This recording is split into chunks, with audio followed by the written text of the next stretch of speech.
अस्सलामुअलैकुम नाज़रीन कराम, नई वीडियो में आपको खुश आमदीद कहते हैं।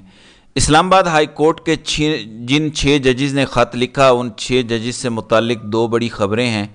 एक मुअत्तली की ख़बर है, दूसरा चूँकि आज वफाकी काबीना का इजलास था जिसमें यह मंजूरी दी जानी थी जो तय पाया था काजी फ़ाइज़ ईसा और शहबाज शरीफ के दरमियान कि वो एक इंक्वायरी कमीशन कायम करेंगे और इंक्वायरी कमीशन एक रिटायर्ड जज की सरबराही में काम करेगा और वो इन जजेस के खतूत की तहकीकात करेगा। अब हुआ ये कि हुकूमत जिन नामों पर गौर कर रही थी, हुकूमत ने बड़े वाज़ेह अंदाज में कहा था कि इस सिलसिले में हम मुशावरत करेंगे काजी साहब से और काजी साहब की मुशावरत के बाद ही नाम का ऐलान किया जाएगा। अब काजी साहब ने अपने कंधे से, अपने सर से वज़न उतार के फेंक दिया है।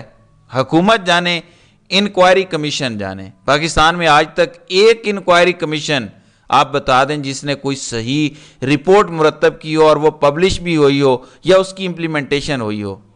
यानी काजी साहब ने खुद धरना कमीशन का फैसला दिया हुआ है और उस धरना कमीशन के बाद जो कुछ हुआ उस पर कोई अमल दरामद नहीं कर पाया, जबकि आप कह रहे हैं कि रिटायर्ड जज जो करेंगे वो बिल्कुल ठीक होगा।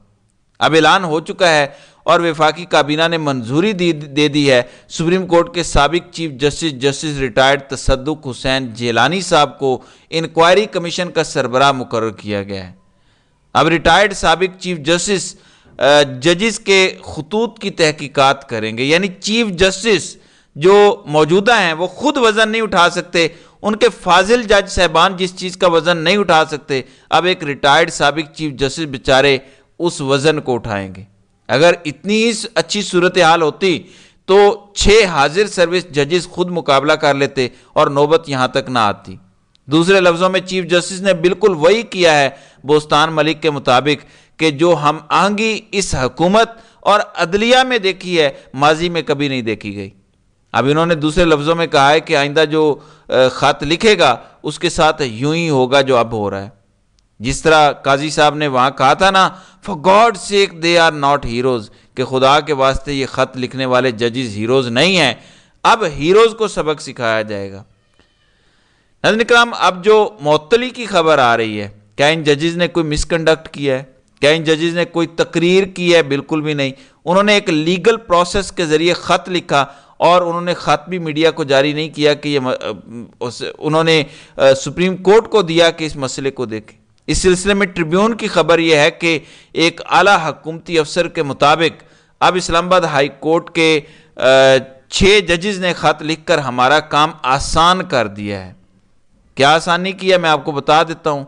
इनके मुताबिक वो कहते हैं कि हम ये चाहते थे कि ये 6 जजेस इमरान खान और PTI के केसेस ना सुने, ऑर्डर्स पास ना करें, क्योंकि इन जजेस में जस्टिस बाबर सत्तार हैं, आप जानते हैं बड़ी तकलीफ़ थी इस्टेब्लिशमेंट को कि इन्होंने कैसे DC इस्लामाबाद को सज़ा सुना दी।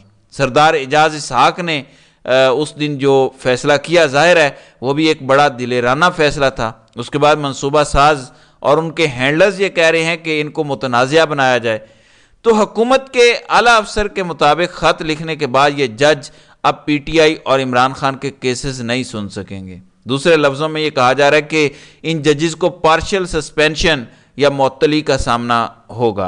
हालांकि इमरान खान या PTI से उनका कोई ताल्लुक नहीं है। एक जानिब वो ख़त लिख के हक़ाइक़ अदालत के सामने रख रहे हैं, दूसरी जानिब सुप्रीम कोर्ट के 5 रुकनी बेंच ने यह करार दे रखा है कि इमरान खान से मुतल्लिक केसेस काजी साहब नहीं सुनेंगे, लेकिन वो मुसलसल केसेस सुन रहे हैं। उन्होंने बल्ले का निशान छीना, उसमें वो खुद बैठे हुए थे। वहाँ पर काजी साहब बेशर्मी का हर लेवल क्रॉस कर गए, मगर यहाँ कहा जा रहा है कि ये जजेस इमरान खान के केसेस नहीं सुनेंगे। इसका मतलब दूसरे लफ्ज़ों में यह है कि इस्लामाबाद हाई कोर्ट के तमाम केसेस जो इमरान खान और PTI के होंगे वो अब सिर्फ 2 जजेस सुन पाएंगे, एक जस्टिस आमिर फारूक और दूसरे जस्टिस मियाँ गुल हसन औरंगज़ेब। अब उनके सामने गुज़श्ता रोज़ तहरीक इंसाफ ने बाज़ाब्ता काजी फ़ाइज़ ईसा और जस्टिस आमिर फारूक के इस्तीफ़े का मुतालबा किया। इवन तहरीक इंसाफ ने कल आमिर फारूक के लिए टाउट का लफ्ज़ इस्तेमाल किया। इसका मतलब यह है कि अब आइंदा जस्टिस आमिर फारूक सारे केसेस इमरान खान के सुनेंगे, हालांकि उन पर PTI ऑलरेडी अदम एतमाद कर चुके हैं। दूसरी जानिब इमरान खान के दस्तखत किस बात पर कराए गए हैं? आज एक डॉक्यूमेंट आया है, उस डॉक्यूमेंट पर इमरान खान के दस्तखत हैं और ये दस्तखत कल की तारीख के हैं। بتایا گیا ہے کہ کیونکہ جسٹس سردار اعجاز اسحاق جن کے متعلق یہ کہا گیا کہ یہ عمران خان اور پی ٹی آئی کے کیسز نہیں سنیں گے، انہوں نے کہا تھا کہ اڈیالہ جیل کے سپرنٹینڈنٹ ایس او پیز طے کریں کہ عمران خان سے ملاقاتیں کس طرح کی جائیں۔ اب 28 تاریخ کو ایک ایس او پی طے پایا ہے جس پر سپرنٹینڈنٹ اڈیالہ جیل اور عمران خان کے سائنز ہیں۔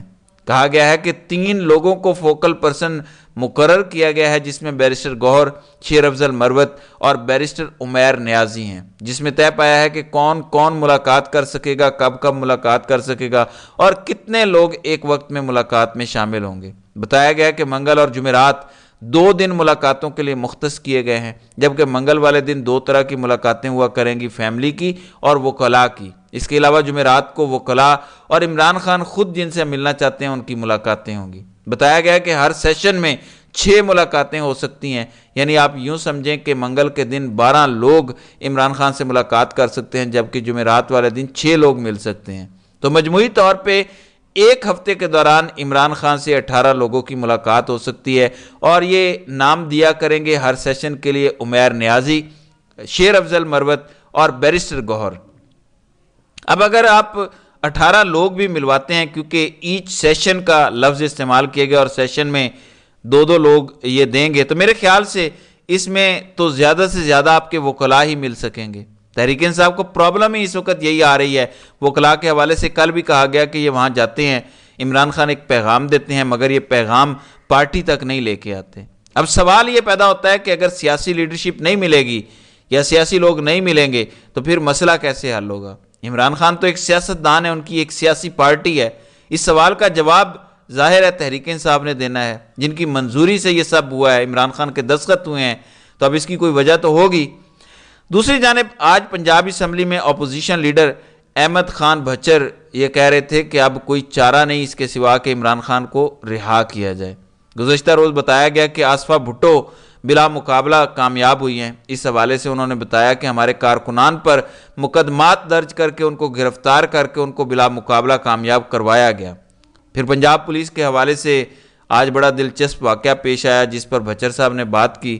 کل خبر آئی کہ جو سرویلنس برانچ ہے پنجاب پولیس کی، اس نے اعلیٰ حکام کو جو رپورٹ بھیجی ہے، اس رپورٹ کے مطابق پنجاب پولیس کے 234 افسران اور اہلکار منشیات کے کاروبار میں کہیں نہ کہیں ملوث ہیں۔ یہ وہ پنجاب پولیس ہے جو پنجاب میں غنڈہ گردی کرتی ہے، انسانی حقوق پامال کرتی ہے، چادر چار دیواری کا تقدس پامال کرتی آئی ہے۔ خواتین کے جس طرح سے ان کے اوپر مظالم کیے گئے ویڈیوز آپ کے سامنے ہیں، اور بظاہر یہ انصاف کے رکھوالے کہلاتے ہیں، اور ان کی صورتحال آپ دیکھیں۔ پھر پی پی 167 مدنی صاحب والا ٹکٹ جو ہے وہ سنی اتحاد کونسل کے نام سے پہلے کسی اور کا جاری ہوا، لیکن اب طے پایا ہے کہ محمد مدنی ہی پاکستان تحریک انصاف کے امیدوار ہوں گے۔ آج باضابطہ بیرسٹر گوہر نے اس پر سٹیٹمنٹ بھی دے دی ہے اور اپنے کارکنان سے بھی اپیل کیا کہ محمد مدنی ہی ہمارے امیدوار ہوں گے، آپ انہی کو سپورٹ کریں۔ تو پاکستان تحریک انصاف اب 21 اپریل کو ہونے والے ضمنی انتخابات دھڑلے سے لڑنے جا رہی ہے، تو دیکھتے ہیں کہ آئندہ آنے والے دنوں میں اس حوالے سے مزید کیا اپڈیٹس ہوتی ہیں۔ تو ناظرین اکرام، آپ کی اس ویڈیو کے حوالے سے کیا رائے ہے؟ آپ اپنی رائے کا اظہار کامنٹ سیکشن میں ضرور کیجئے گا۔